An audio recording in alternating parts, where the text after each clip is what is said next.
दुबळ्यांची मुले, जिच्यामुळे शिकली दीनदुबळ्यांची मुले, ती ज्ञानदाती ती ज्ञानज्योती सावित्रीबाई फुले, ती ज्ञानदाती ती ज्ञानज्योती सावित्रीबाई फुले.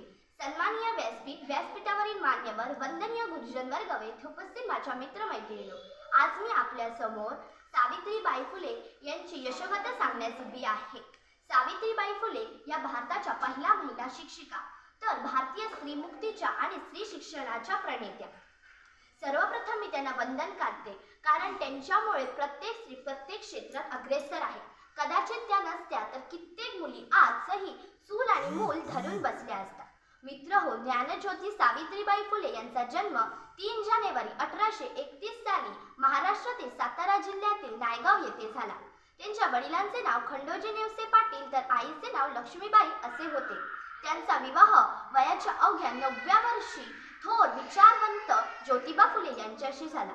त्या काळी मुलींनी शिक्षण घेणे हे महापाप मानले जाई.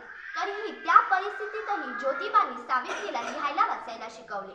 ज्योतिबा आणि सावित्रीबाईंनी 1848 मध्ये पुण्यात मुलींची पहिली शाळा उभारून शिक्षणाचा पाया रचला. त्यांच्या या क्रांतिकारक निर्णयाला लोकांनी तीव्र विरोध केला. सावित्रीबाई मुलींना शिकवायला जात असताना लोक त्यांच्यावर दगड, चिखल, शेण फेकत, तरीही त्या डगमगल्या नाही. या सगळ्याला त्यांनी खंबीरपणे तोंड दिले. त्यांनी बालविवाह, सती, केशवपण या क्रूर प्रथांना विरोध केला. त्यांनी दीनदुबळ्यांना, अनाथांना, विधवांना आधार दिला. त्यांनी स्त्रियांना साक्षर व्हा, निर्भर व्हा हा संदेश दिला. अखेर 10 मार्च 1897 साली त्यांना प्लेगने त्यांचे निधन झाले. ते आजही समाजापुढे आदर्श आहे.